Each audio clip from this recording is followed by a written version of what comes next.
প্রিয় শিক্ষার্থী বন্ধুরা, আসসালামু আলাইকুম ওয়া রাহমাতুল্লাহ। এনএসএন একাডেমির পক্ষ থেকে তোমাদেরকে জানাই অভিনন্দন। এখন আমরা দেখব তোমাদের বিজ্ঞান বইয়ের পৃষ্ঠা নং 32। পৃষ্ঠা নং 32 এর মধ্যে আমরা প্রথমত দেখতে পাচ্ছি যে এখানে বলা হয়েছে যে হেডিং 1 এর মধ্যে প্রথম, দ্বিতীয় ও তৃতীয় সেশন, তার মানে হচ্ছে যে প্রথম, দ্বিতীয়, তৃতীয় সেশন হচ্ছে যে এখানে আলোচনা করা হবে। তো এখানে প্রথমত আমরা দেখতে পাচ্ছি যে এখানে বলা হয়েছে যে এই শিখন অভিজ্ঞতায় তোমরা ক্লাসের সকলে মিলে একটা খেলার আয়োজন করবে। খেলার জন্য ছুটির দিন হলেই ভালো, কি বলো? তবে সেটা যদি সম্ভব নাও হয়, পরপর কয়েকদিনের বিজ্ঞান পিরিয়ডেও এই কাজগুলো করে নিতে পারো। শিক্ষকের সহায়তায় তোমাদের বিদ্যালয়ের প্রাঙ্গণে অথবা খেলার জায়গাতে একটু খালি সমতল জায়গা খুঁজে নিতে পারো কিনা তা দেখো। প্রথমেই দল ভাগ করার পালা। শিক্ষকের সহায়তায় দলে ভাগ হয়ে যাও। প্রতি দলের এক এক সদস্য এক একটি খেলায় অংশ নিতে পারবে। 4টি খেলার জন্য অন্তত 4 জন সদস্য করে এক একটি দল হবে। দলের সবাই মিলে নিজেরা আলোচনা করে ঠিক করে নিতে পারো কে কোন খেলায় অংশ নেবে। সবার নিশ্চয়ই একই ধরনের খেলা খেলতে ভালো লাগে না। কোনো দলের একাধিক সদস্য একই খেলায় যোগ দিতে পারবে না। এখানে মনে রাখতে হবে দলের সব সদস্যের স্কোর মিলেই চূড়ান্ত ফল নির্ধারণ হবে। আচ্ছা, এরপরে বলা হয়েছে যে তোমার দল থেকে কে কোন খেলায় অংশ নেবে তা নিচের চকে নোট করে রাখো যাতে পরে ভুলে না যাও। আচ্ছা, এরপরে হচ্ছে যে চক 1, তার মানে হচ্ছে যে আমরা বুঝতে পেরেছি যে আমাদের 32 পৃষ্ঠার মধ্যে আমাদেরকে এই চকটি সমাধান করতে হবে। এখানে হচ্ছে দল, তার মানে দলের নাম লিখতে হবে। এখানে হচ্ছে যে তোমার যে দল, এই দলের নাম লিখতে হবে। এরপর হচ্ছে যে সদস্যদের নাম, তোমার দলের যে সদস্যগণ আছেন তাদের নাম এখানে লিখতে হবে। এরপর হচ্ছে যে কে কোন সদস্য হচ্ছে যে কোন খেলায় অংশগ্রহণ করবে সেটা হচ্ছে যে এখানে টিক দিতে হবে। তো এটা হচ্ছে যে আমরা আমাদের আনসার সেকশনে তোমাদের জন্য রেডি করে রেখেছি। এই যে এটা হচ্ছে যে আমাদের 32 পৃষ্ঠা সমাধান, চক 1। আর হচ্ছে যে আমরা দলের নাম দিয়েছি হচ্ছে গোলাপ। সদস্য 4 জন সদস্যর নাম দিয়েছি আমরা আলফোনা, তারপরে দিয়েছি সাজেদা, তারপরে হচ্ছে যে রফিক। আলফোনা হচ্ছে যে দড়ি লাফ প্রতিযোগিতায় অংশগ্রহণ করবে। এরপর হচ্ছে যে সাজেদা হচ্ছে যে ভার নিক্ষেপে, রফিক হচ্ছে যে দৌড়ে। তারপর হচ্ছে যে ইমরান হচ্ছে যে ক্যারাম খেলায়। তো মোটামুটি এই ছিল আমাদের 32 পৃষ্ঠার সমাধান। যদি আমাদের ক্লাসগুলো তোমাদের ভালো লাগে অবশ্যই একটি লাইক দিয়ে আমাদেরকে সাপোর্ট করতে পারো। অসংখ্য ধন্যবাদ সবাইকে। এখন আমরা দেখব তোমাদের বিজ্ঞান বইয়ের পৃষ্ঠা নং 33। পৃষ্ঠা নং 33 এর মধ্যে আসলে যে চকটি দেওয়া আছে এটি সমাধান করব আমরা, চক 2 এর। তো এখানে হচ্ছে যে একটা ইনস্ট্রাকশন দেওয়া আছে, আমরা দেখতে পাচ্ছি এখানে বলা হয়েছে যে দল ভাগ করা শেষে খেলার আয়োজনের পালা। খেলাগুলোর ধারাবাহিকতা কিভাবে হবে, খেলার নিয়ম কি কি কাজ করতে হবে ইত্যাদি নিয়ে শিক্ষক সহ সবাই মিলে আলোচনা করে ঠিক করে নাও। এছাড়াও খেলাগুলো আয়োজন করতে যা যা দরকার সেসব জোগাড় করে ফেলতে হবে। প্রত্যেকটা দল কোনো না কোনো খেলা আয়োজনের দায়িত্বে থাকবে। লটারি করে এই দায়িত্ব বন্টন করা হবে। কোন কোন দল কোন কোন খেলার দায়িত্ব নিচ্ছে তা নিচের চকে লিখে নাও। আচ্ছা, এরপরে হচ্ছে যে এই চক 2, তার মানে এই চক 2টা আমাদেরকে ফিল আপ করতে হবে। তো এখানে হচ্ছে যে খেলার নাম, আসলে এখানে হচ্ছে যে আমাদেরকে 4টি খেলার নাম লিখতে হবে। এরপর হচ্ছে যে আয়োজনের দায়িত্বে কোন কোন দল থাকবে, তার মানে হচ্ছে যে কোন খেলার আয়োজনে কোন দল থাকবে সেটি আমাদেরকে লিখতে হবে। তার মানে আমরা বুঝতে পেরেছি যে এখানে 4টি খেলার নাম লিখতে হবে, এরপর হচ্ছে যে এখানে 4টি দলের নাম লিখতে হবে। এটাই ছিল কাজ। আমরা হচ্ছে যে এটি আমাদের আনসার সেকশন তোমাদের জন্য খুব সুন্দরভাবে সাজিয়ে রেখেছি। এই হচ্ছে যে আমাদের 33 পৃষ্ঠার সমাধান। এখানে হচ্ছে চক 2 এর সমাধান আমরা করেছি। 4টি খেলার নাম আমরা বলেছি তোমাদেরকে, 4টি খেলার নাম। তো প্রথমত আমরা দিয়েছি যে দৌড় খেলা, তারপরে হচ্ছে যে দড়ি লাফ, তারপরে ভার নিক্ষেপ, এরপর হচ্ছে যে ক্যারাম। তো দৌড় খেলায় আমাদের হচ্ছে দায়িত্ব নেবে লাল দল, দড়ি লাফে হচ্ছে যে আমাদের দায়িত্ব নেবে নীল দল, ভার নিক্ষেপে আমাদের দায়িত্ব নেবে হচ্ছে যে সবুজ দল, আর হচ্ছে যে ক্যারাম খেলা আমাদের দায়িত্ব নেবে হচ্ছে যে হলুদ দল। তো মোটামুটি এই ছিল আমাদের 33 পৃষ্ঠার সমাধান। এরপরে হচ্ছে যে বাকি যে ইনস্ট্রাকশন গুলো দেওয়া আছে আশা করব তোমরা এগুলো হচ্ছে তোমাদের বই দেখে তোমরা আসলে পড়ে নেবে, কারণ এগুলো যদি আমরা আলোচনা করতে যাই তাহলে তোমাদের একটু বেশি সময় যাবে। তো মোটামুটি এই ছিল আমাদের 33 পৃষ্ঠার সমাধান। আশা করি তোমরা বুঝতে পেরেছো। অসংখ্য ধন্যবাদ। এখন আমরা দেখব তোমাদের বিজ্ঞান বইয়ের 34 পৃষ্ঠার সমাধান। 34 পৃষ্ঠার মধ্যে আমরা দেখতে পাচ্ছি যে এখানে চক 3 দেওয়া আছে, তবে চক 3 এর কিছু অংশ, শেষের অংশটা হচ্ছে যে 35 পৃষ্ঠার মধ্যেও আছে। তো হচ্ছে যে আমরা এই চকটির সমাধান করব, 34-35 পৃষ্ঠার এই চক 3 সমাধান করব। তো এটা সমাধান করার আগে আমাদেরকে এখানে কিছু ইনস্ট্রাকশন দিয়েছে, সেগুলো পড়তে হবে। তো এখানে বলা হয়েছে যে প্রথমেই হবে দৌড় প্রতিযোগিতা। প্রত্যেক দলের দৌড় প্রতিযোগিতার জন্য নির্বাচিত সদস্য দৌড় শুরুর লাইনে এসে দাঁড়াবে। শিক্ষক বাঁশিতে ফু দিলে দৌড় শুরু করবে। শিক্ষক স্টপওয়াচ ব্যবহার করে কোনো প্রতিযোগীর 100 মিটার অতিক্রম করতে কতক্ষণ সময় লেগেছে তা লক্ষ্য করবেন। এই খেলার আয়োজনের দায়িত্বে যেসব দল থাকবে তারাও ঘড়ি অথবা স্টপওয়াচ ব্যবহার করে সময় নোট করবে। শিক্ষকের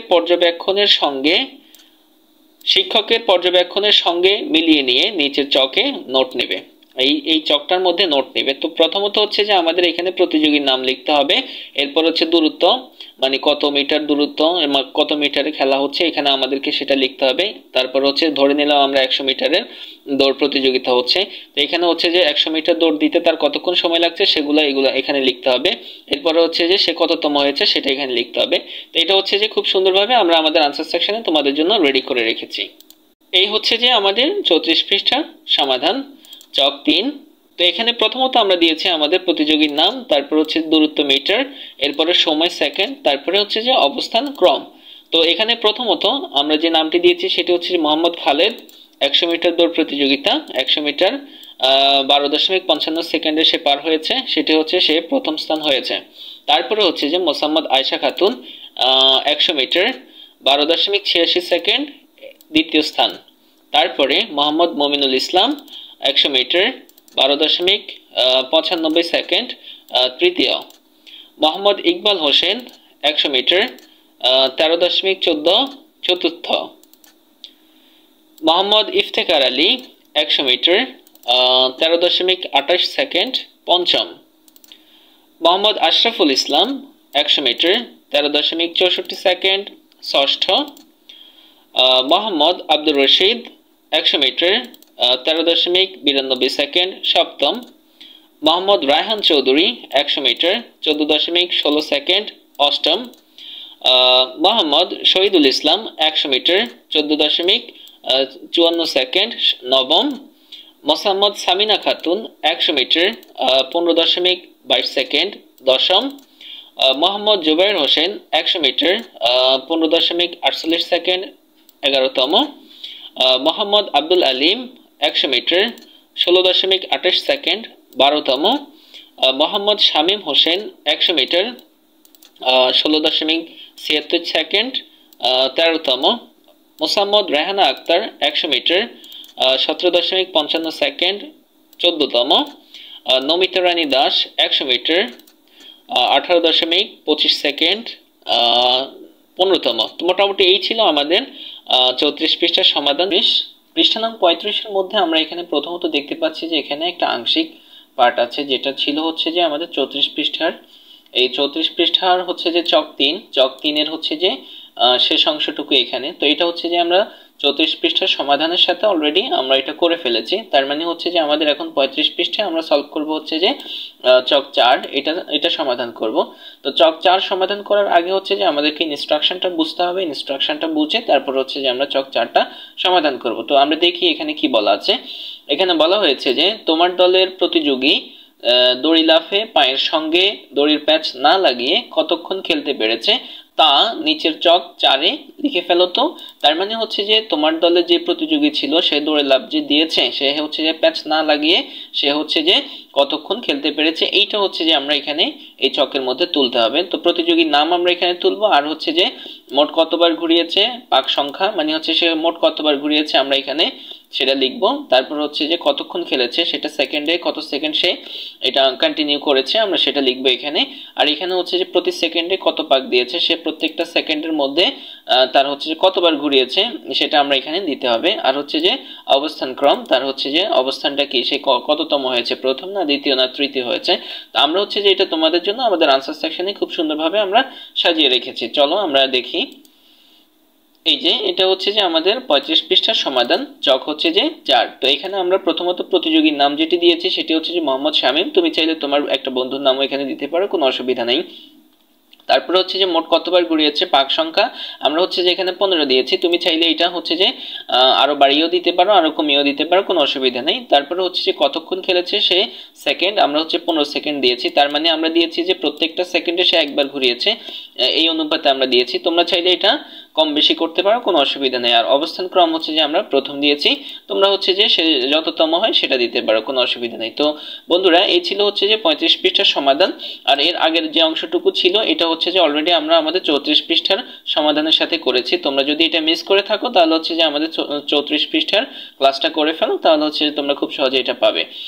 আচ্ছা, তো হচ্ছে যে এখন আমরা দেখব তোমাদের বিজ্ঞান বইয়ের হচ্ছে যে 36 পৃষ্ঠার সমাধান। 34 পৃষ্ঠার মধ্যে আমরা এখানে দেখতে পাচ্ছি যে চক 5 নামে হচ্ছে যে একটা চক দেয়া আছে, আর সাথে সাথে হচ্ছে যে এখানে একটা বক্স দেয়া আছে, এখানেও কিছু কাজ করতে হবে আমাদের। তো হচ্ছে যে আমাদের এই চকে কি কাজ করতে হবে সেটা হচ্ছে যে আমরা যদি এখন হচ্ছে যে ইনস্ট্রাকশনটা পড়ি তাহলে আমরা বুঝতে পারবো এখানে কি করতে হবে। তো এখানে বলা হয়েছে যে তোমার দলের প্রতিযোগী ছোঁড়া বলটা কত দূরে গিয়ে থামলো তা নিচের চক 5-এ লিখে রাখবে। আচ্ছা, তার মানে হচ্ছে যে আমাদের দলে যে প্রতিযোগী হচ্ছে যে বলটা ছুঁড়েছে তার নামটা আমরা হচ্ছে যে এখানে দিব, আর হচ্ছে যে সে কতটুকু দূরত্বে নিতে পেরেছে সেটা হচ্ছে যে মিটারে আমরা এখানে লিখবো, আর হচ্ছে তার অবস্থান সে কততম হয়েছে সেটা এখানে লিখতে হবে। তো বুঝতে পেরেছি। এরপরে বলছে যে এখানে ভার নিক্ষেপের সময় তোমার দলের প্রতিযোগী ছুড়ে দেওয়া ভার কিভাবে উপরে উঠেছিল আর কিভাবে নিচে নেমে এসেছিল তা ছবির নিচের ফাঁকা জায়গায় এঁকে রাখো। মানে হচ্ছে তোমার দলের যে প্রতিযোগী সে যে ভারটা নিক্ষেপ করেছে কিভাবে এটি ভারটা উপরে উঠেছে এবং হচ্ছে যে কিভাবে এটি নিচে আসছে, এই জিনিসটা হচ্ছে যে আমাদেরকে এখানে ছবির মাধ্যমে দেখাতে হবে। তো মোটামুটি এই দুইটা কাজ আমাদেরকে হচ্ছে যে 36 পৃষ্ঠা করতে হবে। আর এই দুইটা কাজই হচ্ছে যে আমরা তোমাদের জন্য আমাদের আনসার সেকশনে রেডি করে রেখেছি। এই যে আমাদের আনসার সেকশন, তো এখানে হচ্ছে যে আমরা রেডি করে রেখেছি। আমাদের ক্লাসগুলো যদি তোমাদের ভালো লাগে অবশ্যই হচ্ছে তোমরা কৃতজ্ঞতা বোধ থেকে আমাদেরকে একটি লাইক দিয়ে সাপোর্ট করতে পারো। তো প্রথমত হচ্ছে যে আমরা চক 5টা আমরা এইভাবে ফিল আপ করেছি যে মোসাম্মদ নাসরিন সুলতানা দিয়েছি আমরা, তোমরা চাইলে এটা নাম চেঞ্জ করে দিতে পারো। দূরত্ব মিটার, সে হচ্ছে যে 15 মিটার নিয়েছে, সে বলটা নিক্ষেপ করেছে যে সে 15 মিটার নিয়েছে, তার অবস্থান হচ্ছে সে দ্বিতীয় হয়েছে। এটা ছিল আমাদের এই চকটার সমাধান। আচ্ছা, এরপর হচ্ছে যে বক্সটা ছিল সেটা আমরা সমাধান এভাবে করেছি যে এই যে আমাদের দলের প্রতিযোগী নাসরিন সুলতানা যখন বলটা নিক্ষেপ করছে সেটা এটা এভাবে উপরে উঠেছে এবং হচ্ছে যে এভাবে নিচে আসছে। এটা আমরা চিত্র দিয়েছি, চিত্রর ইয়েটা দিয়েছি হচ্ছে নিক্ষিপ্ত ভারের গতিপথ। তো তোমরা চাইলে এখান থেকে দেখেও তোমরা এই চিত্রটা তোমরা ওই বক্সের মধ্যে এঁকে ফেলতে পারো, অথবা তোমরা চাইলে আরো সুন্দর করে একটা চিত্র আঁকতে পারো। এখন আমরা দেখব তোমাদের বিজ্ঞান বইয়ের পৃষ্ঠা নং 37। তো পৃষ্ঠা নং 37-এর মধ্যে আমরা দেখতে পাচ্ছি যে এখানে একটা ইনস্ট্রাকশন দিয়ে কিছু কাজ দিয়েছে।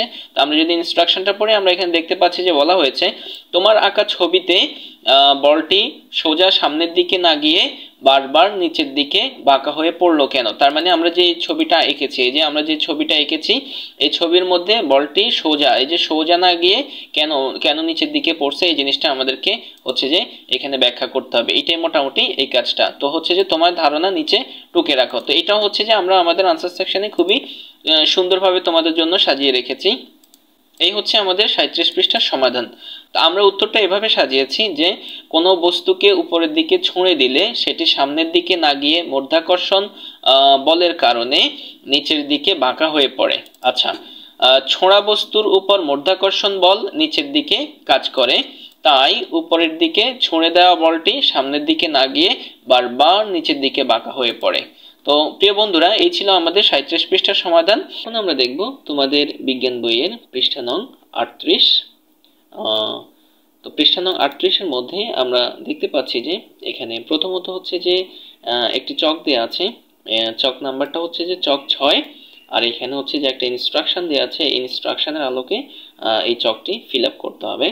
তো প্রথমত আমরা এখানে দেখতে পাচ্ছি যে বলা হয়েছে তোমার দলের প্রতিযোগিতার খেলার স্কোর চক 6-এ লিখে ফেলো। তার মানে হচ্ছে যে আমরা যে খেলাটা দিয়েছি ক্যারাম খেলাটা, এখানে হচ্ছে যে মানে হচ্ছে যে আমাদের দলের যে স্কোরটা হয়েছে সেটি হচ্ছে যে আমরা এই ছক 6-এর মধ্যে ফিল আপ করতে হবে। তো আমরা হচ্ছে যে আইডিয়া করে আমরা তোমাদের জন্য একটি মানে আমরা আমাদের নিজেদের মতো করে তোমাদের জন্য একটি সমাধান রেডি করে রেখেছি এটার জন্য। আচ্ছা, তো চলো এরপরে দেখি কি আছে এই পৃষ্ঠার মধ্যে। এই পৃষ্ঠার মধ্যে আছে যে ক্যারামের গুটির সঙ্গে স্ট্রাইকের ধাক্কা লাগার পর স্ট্রাইকের গতিপথ কি পরিবর্তিত হচ্ছে, নিচে ছবি এঁকে দেখাও তো আর ভেবে বলো কেন গুটিগুলোর গতির দিক পরিবর্তিত হচ্ছে। আচ্ছা, বললো যে ক্যারামের গুটির সঙ্গে মানে স্ট্রাইকের যখন ধাক্কা লাগে, ধাক্কা লাগার পরে কি স্ট্রাইকের গতিপথ কি পরিবর্তিত হয় কিনা। আর হচ্ছে যে এটার একটা ছবি এঁকে এখানে দেখাইতে বলছে। আর বললো যে আর ভেবে বলো তো কেন গুটিগুলোর গতির দিক পরিবর্তিত হচ্ছে। তার মানে হচ্ছে স্ট্রাইকের ধাক্কা যখন লাগে, লাগার পরে গুটিগুলোর দিকের পরিবর্তন হচ্ছে কিনা এটা হচ্ছে তোমাদেরকে এখানে বুঝিয়ে লিখতে হবে। তো ডিয়ার স্টুডেন্টস, তোমাদের জন্য খুব সহজভাবেই আমরা হচ্ছে যে এগুলো রেডি করে রেখেছি আসলে আমাদের আনসার সেকশনে। তো হচ্ছে যে আমরা তোমাদেরকে এখন সেখানে নিয়ে যাব। আর যাওয়ার আগে একটি কথা, যদি আমাদের ক্লাসগুলো তোমাদের ভালো লাগে তাহলে হচ্ছে যে অবশ্যই আমরা তোমাদের থেকে এটা প্রত্যাশা করতে পারি যে তোমরা একটি লাইক দিয়ে আমাদেরকে সাপোর্ট করবে এবং হচ্ছে যে পরবর্তী ভিডিওগুলো তোমরা পাওয়ার জন্য আমাদের চ্যানেলটিকে সাবস্ক্রাইব করবে ইনশাআল্লাহ, এটা আমরা আশা করি। তো চলো আর কথা না, আমরা হচ্ছে তোমাদেরকে এখন আনসার সেকশনে নিয়ে যাব। এই যে এটা হচ্ছে যে আমাদের আনসার সেকশন, ষষ্ঠ শ্রেণীর বিজ্ঞান বই 38 পৃষ্ঠার সমাধান, চক হচ্ছে যে 6।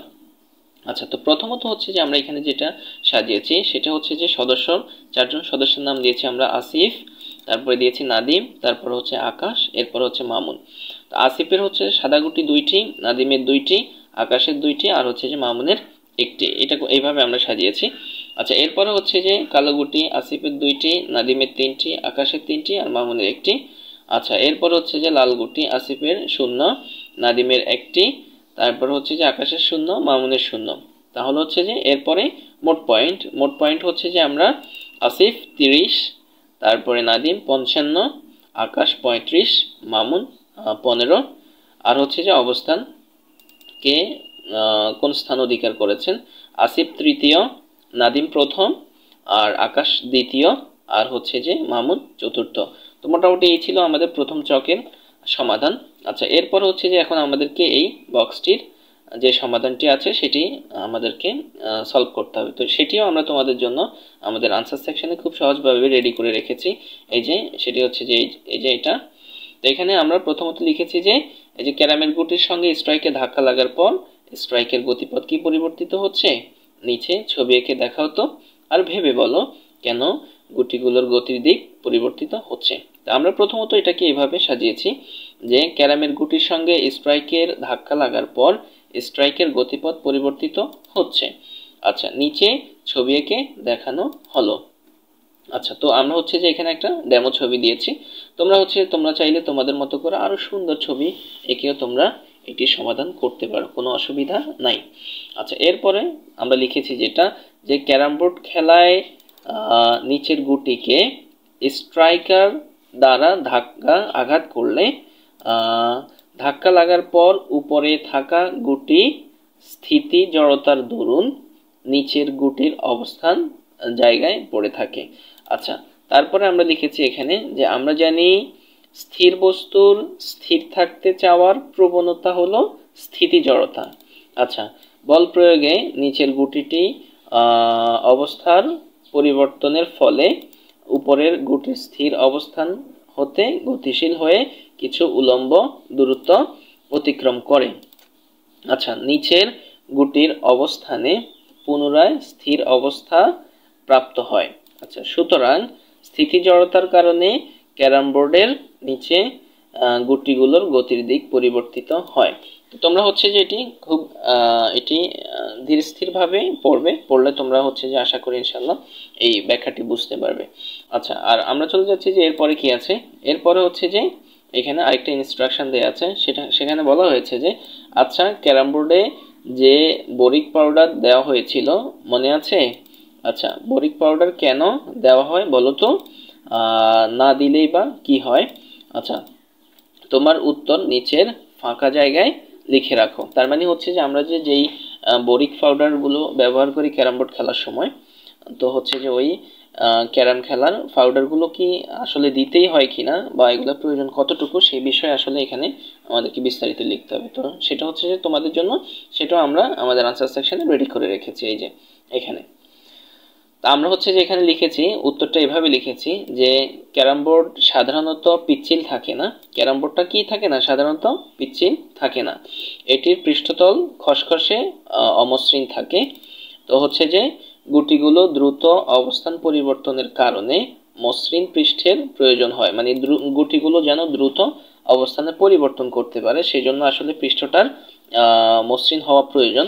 অমসৃণতা দূর করে ক্যারাম খেলায় স্বাচ্ছন্দ্য আনতে বরিক পাউডার ব্যবহার করা হয়। তো এই যে অমসৃণতা দূর করার জন্যই আসলে বরিক পাউডারটা ব্যবহার করা হয়।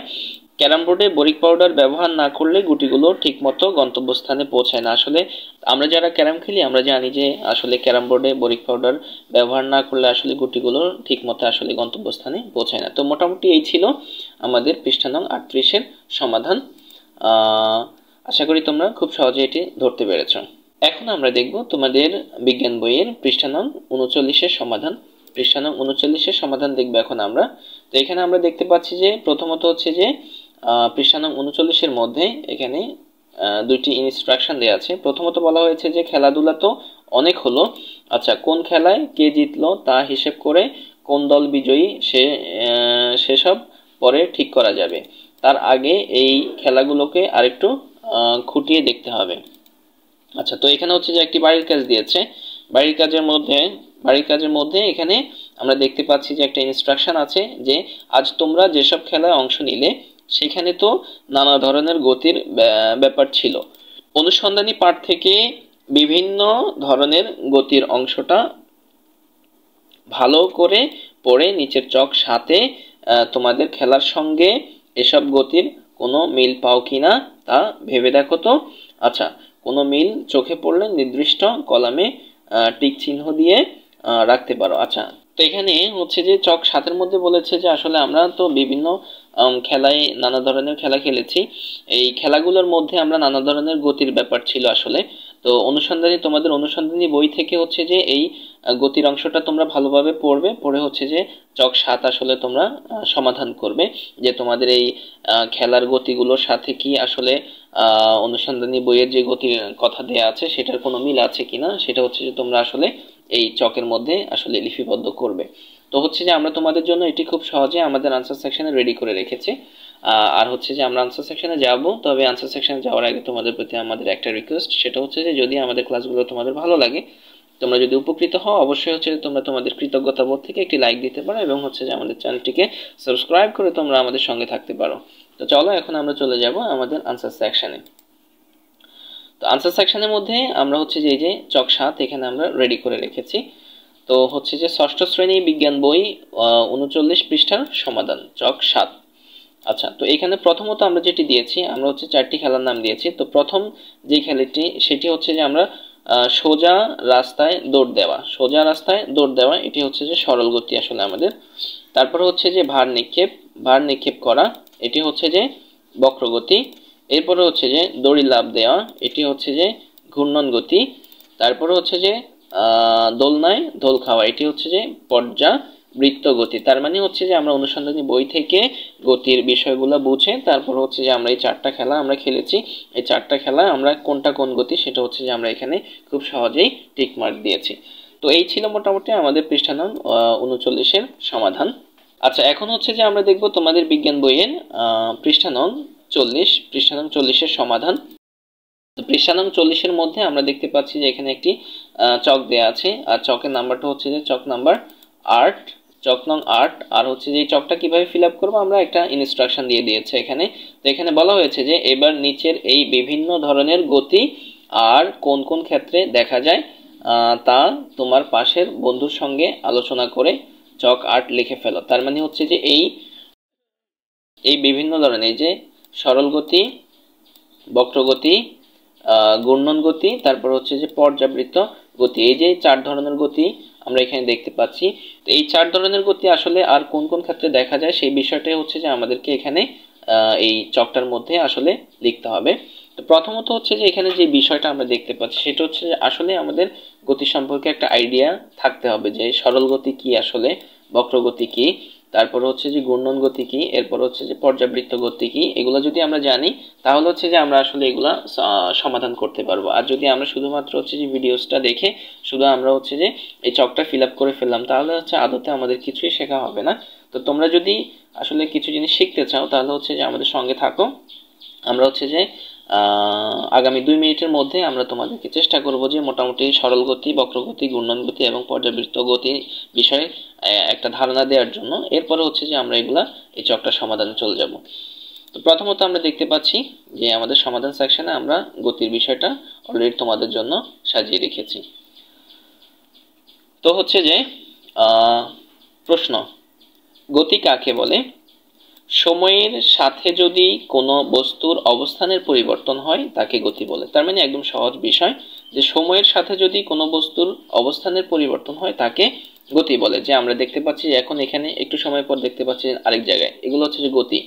ঠিক আছে, তার মানে গতি কাকে বলে? গতি হচ্ছে যে সময়ের সাথে যদি কোনো বস্তুর অবস্থানের পরিবর্তন হয় তাকে গতি বলে। আচ্ছা, এরপরে হচ্ছে কি, এরপরে প্রশ্ন হচ্ছে যে সরল গতি কাকে বলে? সরল গতি হচ্ছে যে কোনো বস্তুর গতি যদি একটি সরল রেখার উপর সীমাবদ্ধ থাকে তাহলে তার গতিকে সরল গতি বলে। যথা যথা হচ্ছে কি, সোজা রাস্তায় গাড়ি চলার গতি, তারপরে হচ্ছে যে সোজা লাইনে ট্রেন চলার গতি। আচ্ছা, তো এখানে হচ্ছে যে সরল গতিটা আমরা যদি একদম সহজে তোমাদেরকে বুঝাই তাহলে এমন গতি যেটা হচ্ছে যে সোজা চলে। তার মানে হচ্ছে যে সোজা রাস্তায় যখন কোনো গাড়ি চলে তখন তোমরা দেখতে পাচ্ছ যে দ্রুততার সাথে ওই গাড়িটা সোজাই যাচ্ছে, এটাকেই সরল গতি বলা হয়। আবার যদি সোজা লাইনে কোনো ট্রেন চলাচল করে আমরা দেখতে পাচ্ছি যে সোজা এটা একদম সোজা চলতেই থাকে, এটাকে বলা হচ্ছে যে সরল গতি। আচ্ছা, এরপর আমরা দেখব যে বক্রগতি। বক্রগতি, তো বক্রগতি হচ্ছে কি, আমরা প্রথমত জানি যে বক্র মানে বাঁকা আর গতি তো গতি। ঠিক আছে, তার মানে হচ্ছে যে যেই গতিতে বস্তু সরল রেখায় না গিয়ে বক্র পথে চলে, তার মানে হচ্ছে যে যেই গতিতে বস্তুটি আসলে সোজা না গিয়ে বাঁকা পথে, এই যে সরল রেখায় না গিয়ে বক্র পথে চলে, তার মানে সোজা না গিয়ে বাঁকা পথে চলে, তাকে হচ্ছে যে বক্রগতি বলে। যেমন হচ্ছে যথা যথা হচ্ছে যে কি, ভার নিক্ষেপ করা, ভার নিক্ষেপ করার গতি, ভার নিক্ষেপ করার গতি। ভার নিক্ষেপ করার গতিটা আমরা জানি যে যখন কোনো কিছু আসলে নিক্ষেপ করা হয় এটি হচ্ছে যে কিছুক্ষণ পরে এটির অবস্থান পরিবর্তন হয়, এটি বাঁকা পথে চলা শুরু করে। এরপর হচ্ছে যে ঢিল ছুঁড়ে মারার গতি ইত্যাদি। কোনো যদি তুমি ঢিল মারো কোথাও, ঢিলটা দেখবা যে কিছুক্ষণ পরে সেটা তার গতিপথ চেঞ্জ করে পরিবর্তন করে সেটা বক্রপথে চলে যায়, এটাই হচ্ছে যে মূলত বক্রগতি। আচ্ছা, এবার আমরা দেখব যে ঘূর্ণন গতি কাকে বলে। তো ঘূর্ণন গতি কাকে বলে? ঘূর্ণন গতি হচ্ছে যে কোনো বস্তু যদি একটি নির্দিষ্ট বিন্দু বা অক্ষকে কেন্দ্র করে সেই বিন্দু বা অক্ষের চারদিকে বৃত্তাকার পথে গতিশীল থাকে তবে সেই গতিকে ঘূর্ণন গতি বলে। তো এটা যদি আমরা খুব সহজে বুঝি সেটা হচ্ছে যে বৈদ্যুতিক পাখার গতি। আমরা জানি যে বৈদ্যুতিক পাখাটা একটা নির্দিষ্ট বিন্দুকে কেন্দ্র করে চারদিক থেকে ঘুরতেই থাকে ঘুরতেই থাকে ঘুরতেই থাকে, এটাকে হচ্ছে কি ঘূর্ণন গতি বলে। তারপর হচ্ছে সাইকেলের চাকার গতি। সাইকেলের চাকাটাও কিন্তু সেম নির্দিষ্ট একটা বিন্দুকে কেন্দ্র করে এটা হচ্ছে যে চারদিকে ঘুরতে থাকে, এটাই হচ্ছে যে ঘূর্ণন গতি। আচ্ছা, এরপরে আমরা দেখব যে পর্যাবৃত্ত গতি কি। পর্যাবৃত্ত গতি কাকে বলে? আচ্ছা, কোনো গতিশীল বস্তু কণার গতি যদি এমন হয় যে এটি এর গতিপথে কোনো নির্দিষ্ট বিন্দুকে নির্দিষ্ট সময় পর পর একই দিক থেকে অতিক্রম করে তবে সেই গতিকে পর্যাবৃত্ত গতি বলে।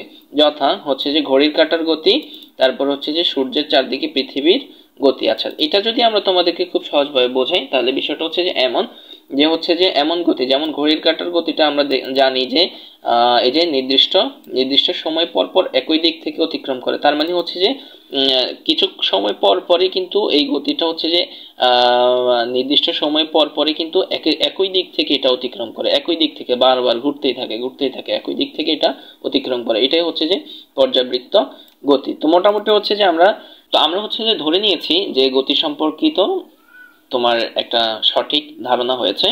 এবার হচ্ছে যে আমরা আমাদের সমাধানটি করব, এই যে এই চকটির সমাধান করব। এই চকটির সমাধান আমরা খুব সহজেই তোমাদের জন্য রেডি করে রেখেছি। এই যে এখানে আমাদের ষষ্ঠ শ্রেণীর বিজ্ঞান বইয়ের 40 পৃষ্ঠার সমাধান, চক হচ্ছে যে 8। তো প্রথমত আমরা এখানে দিয়েছি যে এখানে লিখেছে যে বিভিন্ন প্রকার গতি আর হচ্ছে যে উদাহরণ। তো এখানে হচ্ছে যে সরল গতি। সরল গতি কি?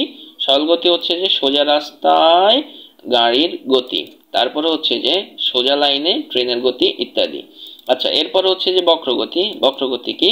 বক্রগতি হচ্ছে যে ভার নিক্ষেপ করার গতি, তারপর হচ্ছে ঢিল ছুঁড়ে মারার গতি ইত্যাদি। আচ্ছা, এরপরে হচ্ছে যে ঘূর্ণন গতি। ঘূর্ণন গতি কি? ঘূর্ণন গতি হচ্ছে যে বৈদ্যুতিক পাখার গতি, তারপরে হচ্ছে যে সাইকেলের চাকার গতি ইত্যাদি। আচ্ছা, এরপরে হচ্ছে যে পর্যাবৃত্ত গতি। পর্যাবৃত্ত গতি কি? ঘড়ির কাঁটার গতি আর হচ্ছে যে সূর্যের চারদিকে পৃথিবীর গতি ইত্যাদি। এই ছিল আমাদের পৃষ্ঠা নং 40-এর সমাধান। আশা করছি তোমরা খুব সহজে ধরতে পেরেছো। আমাদের একদম টপের মধ্যে এখানে আমরা দেখতে পাচ্ছি যে একটা বক্স দিয়েছে, বক্সটি সমাধান করতে হবে। আর যেটার ইনস্ট্রাকশনটা হচ্ছে যে আমাদের 40 পৃষ্ঠার মধ্যে দেওয়া হয়েছে।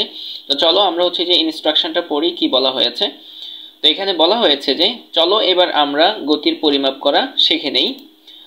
এটা হিসাব করা খুবই সহজ। দৌড় প্রতিযোগীরা প্রতি 1 সেকেন্ডে যে দূরত্ব অতিক্রম করেছিল সেটি হচ্ছে যে তাদের বেগ। আচ্ছা, অর্থাৎ মোট দূরত্বকে সময় দিয়ে ভাগ করলে যা পাওয়া যায় তাই বেগ। এখন যদি তোমাদেরকে কেউ বলে যে বেগ কি, তখন তোমরা বলতে পারবে যে মোট দূরত্বকে সময় দিয়ে ভাগ করলে যা পাওয়া যায় তাই হচ্ছে যে বেগ। তার মানে হচ্ছে যে এই যে ছাত্রছাত্রী যারা হচ্ছে যে প্রতিযোগিতা অংশগ্রহণ করেছে তাদের যেই দূরত্ব আছে, এই যে যেই দূরত্বটা এখানে বলা হয়েছে কি যে হচ্ছে দূরত্বকে সময় দিয়ে ভাগ করলে, তার মানে হচ্ছে কি এই যে আমরা এখানে দেখতে পাচ্ছি এই যে দূরত্ব, এই দূরত্বটাকে যদি আমরা সময় দিয়ে এই সময়টা দিয়ে যদি ভাগ করি তাহলে হচ্ছে যে আমরা যেটি পাবো সেটি হচ্ছে যে বেগ। আচ্ছা, এরপরে বলা আছে যে চক 3 থেকে তোমার দলের সদস্য যে দৌড়ে অংশ নিয়েছিল তার বেগ কত, তারপরে পৃষ্ঠার ফাঁকা জায়গায় হিসেব করে বলো তো। এই যে ছক 3-এর মধ্যে আমাদের দলের যেসব প্রতিযোগীরা হচ্ছে যে দৌড় প্রতিযোগিতা অংশগ্রহণ করেছে এদের হচ্ছে যে এখানে ডেটাগুলো আমরা এখান থেকে আমাদের দলের সদস্যদের ডেটাগুলো নিয়ে হচ্ছে যে আমরা এদের ব্যাগ বের করব হচ্ছে যে এই জায়গাটায়, এই যে 41 পৃষ্ঠার এই জায়গাটায় আমরা ব্যাগ বের করব। এটাই হচ্ছে যে ইনস্ট্রাকশনের মধ্যে বলা হয়েছে। তো চলো এটা হচ্ছে যে আমরা আমাদের আনসার সেকশনে খুবই সুন্দরভাবে তোমাদের জন্য রেডি করে রেখেছি। চলো আমরা এখন আমাদের আনসার সেকশনে চলে যাব ইনশাআল্লাহ। এই হচ্ছে আমাদের 41 পৃষ্ঠার সমাধান। তো আমরা প্রথমে এইভাবে সাজিয়েছি যে আমরা দিয়েছি যে যেহেতু ব্যাগের একটা সূত্র আছে, আমরা দিয়েছি যে আমরা জানি ব্যাগ সমান দূরত্ব ভাগ সময়, তার মানে হচ্ছে যে মিটার পার সেকেন্ড। আচ্ছা, এরপরে আমরা লিখেছি যে আমাদের দলের সদস্য প্রথম যে সে হচ্ছে যে মোহাম্মদ খালেদ হোসেনের ব্যাগ আমরা দিয়েছি। তো যেহেতু সূত্র হচ্ছে যে দূরত্ব ভাগ সময়, এরপরে হচ্ছে যে তার দূরত্ব হচ্ছে যে 100 মিটার আর হচ্ছে যে ভাগ, তারপরে আমরা দিয়েছি হচ্ছে যে 12.55 সেকেন্ড সময়। এবার হচ্ছে যে এই 12.55কে দিয়ে আমরা হচ্ছে যে কি করছি 100কে ভাগ দিয়েছি। তো তোমরা ভাগ দিয়ে দেখবে, ভাগ করার পর আমরা পেয়েছি যে 7.97 মিটার পার সেকেন্ড। তার মানে হচ্ছে যে সে প্রত্যেকটা সেকেন্ডে হচ্ছে যে 7 মিটারের কিছু বেশি দূরত্ব সে অতিক্রম করেছে। আচ্ছা, এরপরে আমরা দেখি যে হচ্ছে যে দ্বিতীয়ত আমাদের দলের সদস্য যে ছিল সে হচ্ছে মোহাম্মদ মমিনুল ইসলাম। তো মোহাম্মদ মমিনুল ইসলামের ব্যাগ হচ্ছে যে দূরত্ব ভাগ সময়, তারপর হচ্ছে যে 100 ভাগ 12.95, আমরা এটা দিয়ে এটাকে ভাগ করছি আর আমরা পেয়েছি হচ্ছে যে 7.72 মিটার পার সেকেন্ড। আচ্ছা, এরপরে হচ্ছে যে আমাদের দলের তারপরে সদস্য হচ্ছে মোহাম্মদ আশরাফুল ইসলাম। তো মোহাম্মদ আশরাফুল ইসলামের ব্যাগ হচ্ছে যে দূরত্ব ভাগ সময় 100 ভাগ 13.64, তারপরে হচ্ছে যে 7.33 মিটার পার সেকেন্ড। আচ্ছা, এরপরে হচ্ছে যে মোহাম্মদ শহীদুল ইসলামের ব্যাগ দূরত্ব ভাগ সময় 100 ভাগ 14.54 আর হচ্ছে যে ওর মিটার পার সেকেন্ড হচ্ছে যে তার ব্যাগটা হচ্ছে 6.88 মিটার। তো তোমরা যারা আমাদের ভিডিওটি নতুন করে দেখছো তারা হয়তো বা এই জিনিসটা নাও বুঝতে পারো যে এই সময়ের এই হিসেবটা এটা হচ্ছে যে আমরা আমাদের ছক 3-এর মধ্যে সমাধান করেছি। সেখানে হচ্ছে যে আমরা ফুল ডেটা দিয়েছি যারা যারা দৌড় প্রতিযোগিতা অংশগ্রহণ করেছে, সেখান থেকে আমাদের দলের যেসব সদস্য ছিল তাদের হচ্ছে ডেটাগুলো আমরা এখানে নিয়ে আসছি আর তাদের হচ্ছে সময়টাই হচ্ছে যে এইটা।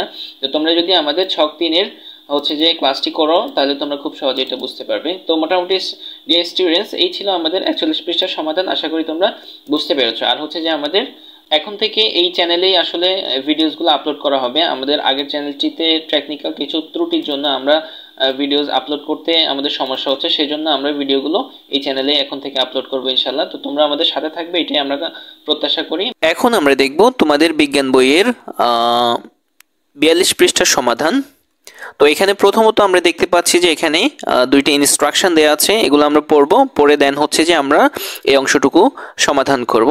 তো চলো বন্ধুরা আমরা শুরু করি। তো এখানে বলা হয়েছে যে এবার আরেকটা বিষয় আলোচনা করা যাক।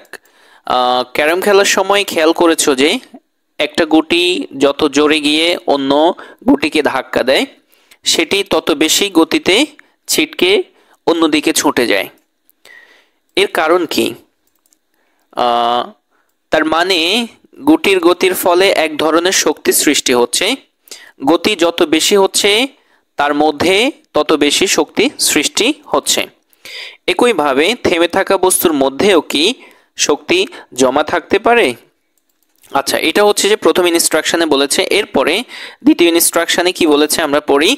বললো যে তোমাদের অনুসন্ধানী পাঠ্য বই থেকে শক্তির অংশটুকু পড়ে নিয়ে দলের সবাই মিলে আলাপ করে দেখো। এবার চিন্তা করে একটা প্রশ্নের উত্তর দাও।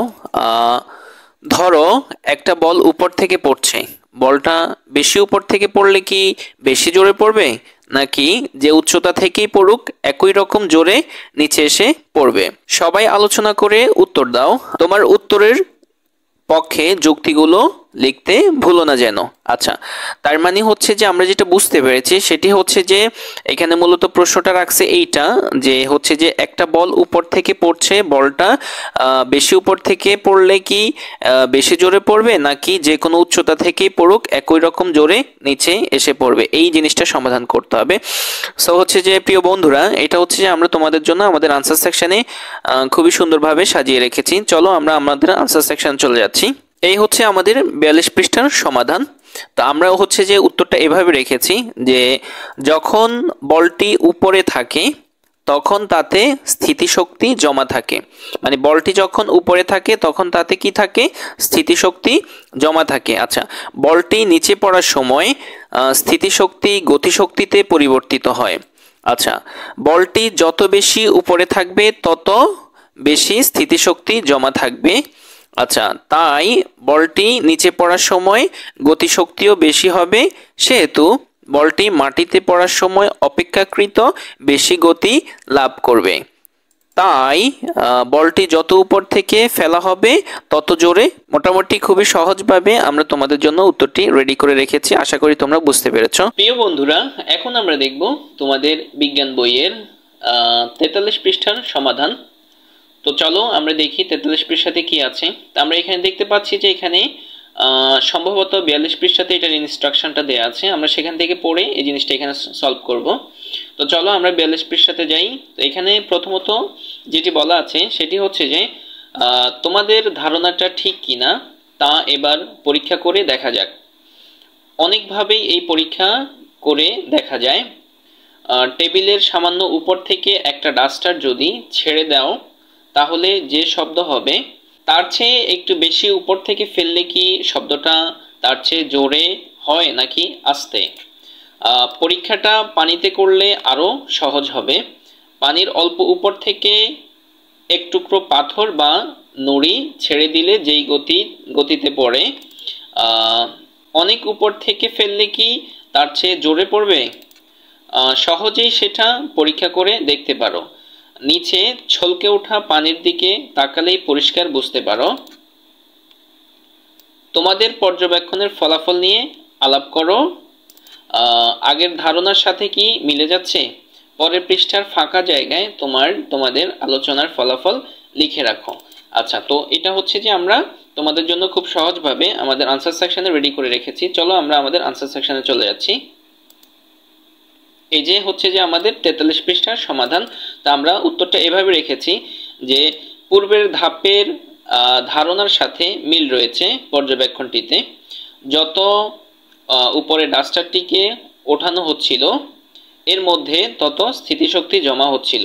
আচ্ছা, যখন ডাস্টারটিকে ছেড়ে দেওয়া হলো তখন এর সমস্ত স্থিতিশক্তি গতিশক্তিতে পরিবর্তিত হয়ে সরল গতিতে মেঝে আঘাত করবে, ফলে পূর্বের তুলনায় বেশি শব্দ হবে। এরপরে পানিতে উপর থেকে পাথর ফেলার ক্ষেত্রে এই বিষয়টি আরো স্পষ্ট হয়, কারণ যত উপর থেকে সরল গতিতে ফেলা হচ্ছে তত গতিশক্তি নিয়ে নিচে আঘাত করছে, ফলে ছলকে ওঠা পানির পরিমাণও বাড়ছে।